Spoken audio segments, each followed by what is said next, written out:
Well, hey there, welcome to day 1139 of What You Up To Now. She, of course, being Sharon Horne-Ellstrom, that would be me.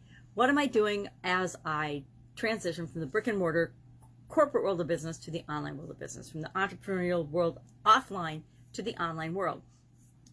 Long time ago, when I was running my businesses, I always wanted to add an online component. I always wanted to do something online. So after my divorce, I decided, and after we had all the assets separated and things and we're ready to move on, I decided I was old enough to not want to go back to the things I'd done in the past, but young enough that I just didn't want to throw in the towel and quit and retire. I did think about traveling for a year, but life happens and things happen, and that ended up being something that I let go by the wayside. And then COVID hit, so thank goodness I wasn't traveling around, because that probably wouldn't have worked out so well. Maybe I think a lot of people were still camping and traveling around. I know my kids, my daughter and her husband were out still traveling around in Colorado as he was becoming a journeyman lineman, which he has since done. And they've had a baby, so it's been a crazy year. They had a COVID baby. I call her a COVID baby because she was definitely conceived, right after the beginning of COVID. She just joined us about a month ago, a little over a month ago. So what am I thinking about today? I called it Spilt Milk. Why? Because I am actually thinking about spilled milk. Spilled milk, when we make mistakes, when something happens in our past, and then we don't just wipe it up and move on. We take and we carry that, spill, that setback, that challenge, that thing that upset us. Usually it's something that upset us that we carry with us forward into our present and our future. I don't know very many people, and there probably are some that are really good at this. And this is a trick, by the way, and a secret. If you can take the positive experiences you've had in the past and carry those with you into the present and the future, you create more of that in your life. But most of us, being human, we focus on the stuff we've screwed up on, and we think about getting fired that time and the boss, and we play that over and over in our head like 10,000 times. I don't know anybody that's ever done that.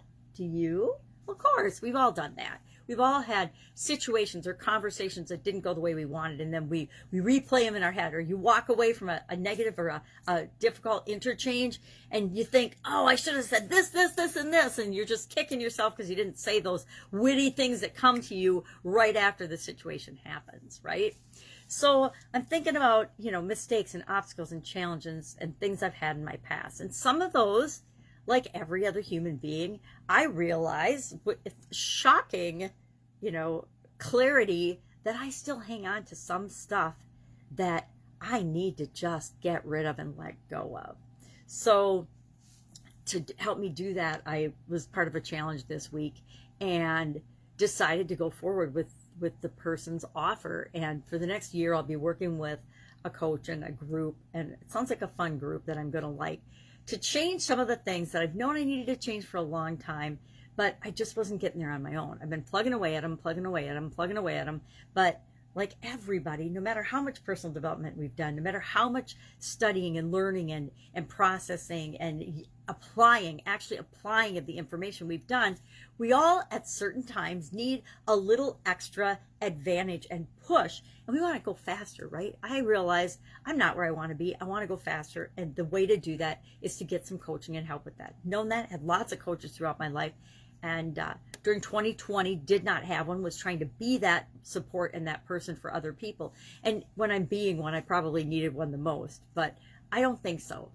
All of us are different. So part of why me not thinking so is probably why I want one now for the next year. So for the next year, I'm working with a group, and I'm excited about that. I'm sure some of it will leak into the information, the things that I share, because I love sharing cool things when I learn them. That's the whole point of documenting my journey. That's the whole point of this video is, all right, what's a cool thing that I learned, and how can I apply that and share it with other people so they can see if it fits for them. And if it fits for them, they put it on and they wear it. You make it your own. You wash it a couple of times and let it shrink to fit you perfectly. And then you use that tool or that skill or that idea and you make it your own.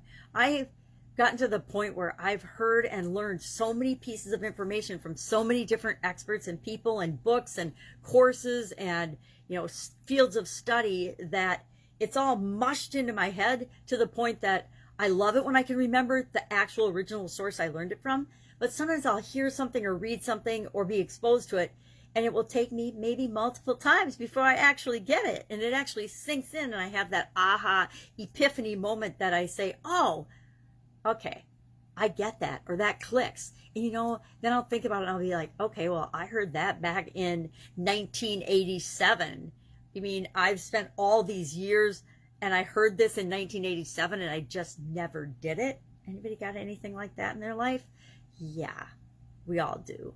And that's because we don't get the message. We don't hear the message. We won't see it. Even if it's right in front of our face, hundreds or thousands of times, thousands of messages, we won't pick it up until it's the right time for us. And guess what? That's exactly how it should be.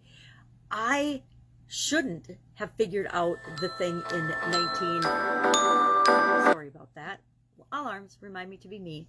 So I wasn't ready in 1987 to learn that lesson and pick it up. I had to have, another 10 different variations and examples of that lesson show up in my life before I had the aha. Oh, you mean I don't have to keep setting myself up in this way with relationships? Or I don't have to keep thinking this about my health and my weight and my appearance? Light bulb moment. How many times have I heard that? Some of these things we've heard literally hundreds of thousands of times. They've been around us and in our environment all the time, yet we've got this blockade put up and we're not letting them in. If it doesn't match what I think or feel or how I identify or what I believe is right for me or about myself or my situation, I won't even see it. I might as well have these blinders on. These are very dark canceling eye patches, by the way. I might as well have these on because I'm not going to see it anyway. It could be literally an inch in front of my face and I positively would not see it. And so I'm excited to be part of that program and just from a different perspective. Even if I just get one thing, and I already had during the free challenge, you did a free challenge this week, and I didn't find it at all in 2020. Supposedly they've done it all of 2020, and I didn't see it once. It didn't cross my radar. And now all of a sudden, you know why? Because I would have said no. I wouldn't have been ready. But now in 2021, I am open to it. I'm ready. I'm like, oh, that sounds like a cool thing for me to explore. So I'm going to do that. So spilt milk actually comes from our idiom today. It's no use crying over spilled milk. Now, spilled and spilt can be used interchangeably in the English language, thankfully. And I've actually learned this as don't cry over spilled milk, more like a command from your mom or from your grandma to your granddaughter. Hey, don't cry over spilled milk. It's no big deal. We just wipe it up. We move on. We pour another glass of milk. We move the glass a little bit away from the edge or grandma's flailing arms when she's talking. And we don't worry about it, right? We just move on. So I love that expression and idiom because it reminds us not to live in the past, not to dwell on things that have already happened that we can't change, right? We can learn the lesson from those things, those mistakes, the setbacks, the obstacles, the failures, whatever you call it, the boo-boos, right? We can learn from those situations and take the lesson with us and take that into the present and into the future. But we don't want to take and play over and over and over again in our mind like a never-ending loop a particular situation. If you've ever broken up with somebody, if you've ever had your heart broken, I might be guilty of this. You play that little, maybe it was a 5-minute experience, or maybe it was like a 30-second experience. You play that over and over and over again in your mind. And then you go back and you think of all of the things in your relationship and all the signs that you should have seen that it was doomed to fail in the first place. And then you set yourself up for failure in your next relationship because you're still focusing on the doom and gloom from the past relationship. We do that in every area and aspect of our life, and we do it all the time. It's human behavior. We learn by finding things in our past and in our current environment that make it easier for us to remember and learn things. So if we had an experience that we experienced that it was very emotional, either positive or negatively charged, we will link up the feelings that we had at that moment of that experience, and we'll link up those two things so we can be triggered in the future by a similar experience.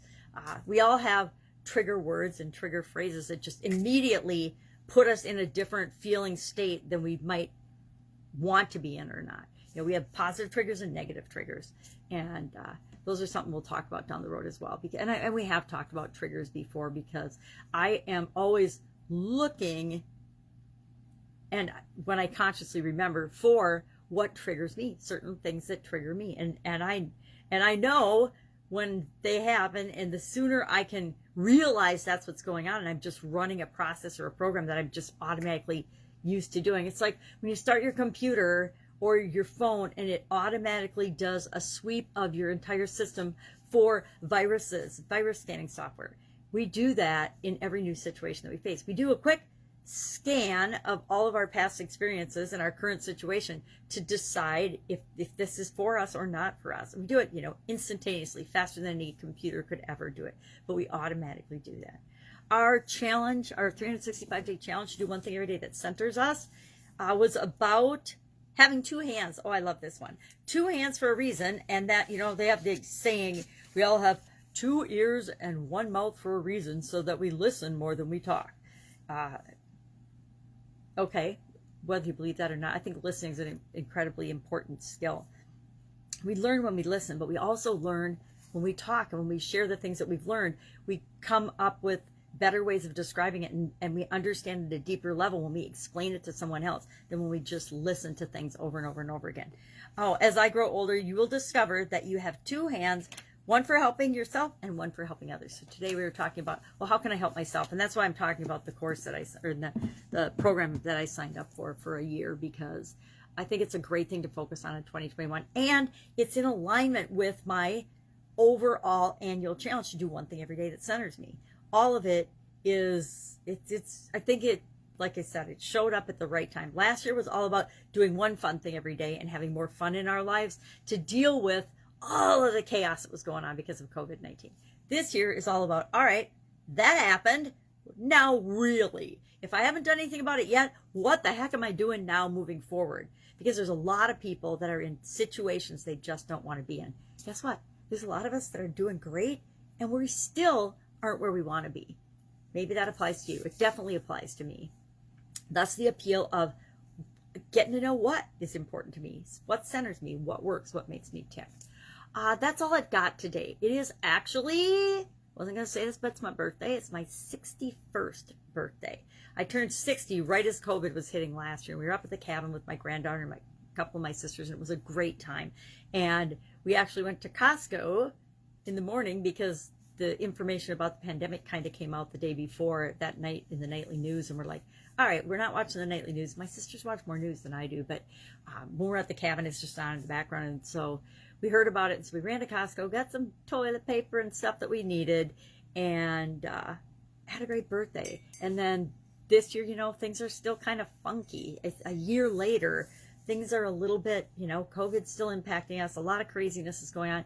And it's interesting because my son and I both decided in January that we were just going to turn it all off, all the noise. And I've tweaked and let a few things in, but for the most part, it's been a complete shutdown of the media, politics, the noise that's going on. And, we've got the George Floyd, the first policeman involved in that, the trial's coming up. And so I think they're picking jury now. So I think, we live right next to Minneapolis and St. Paul. And so I think there's going to be a lot of more tension and turmoil in the air. We just have to steel ourselves up from that. We can't let, especially things that we personally can't change or control. We have to decide, what are we going to let into our filter and what are we going to keep out? Coffee filters and coffee grounds, there's a filter for a reason. We want the good flavor to come through, but we don't want the grounds to come through. And I think the same thing is true in our lives. We want the good things to come into our life and the things that are for us, but the other stuff, there's so much of it. If we don't have ways to filter it and block it out, we'd all go bananas. So that's it. That's it for today. Have an absolutely amazing day. I will, of course, be with you tomorrow. If I can help you in any way, if you've got a question that's just nagging at you and you don't know who to ask, I might not know the answer, but I guarantee I've got a connection or a person or a resource or a thing that can help you know what you need to do to move forward. I don't want anyone to ever feel stuck. I think that's one of my worst feelings, is if I feel stuck and like I can't do anything or I can't move, or there's nothing that's possible for me, because I know that that's a lie. There's always millions of things that are possible. All right, well, have an absolutely amazing day, and I will, of course, be with you tomorrow. Take care.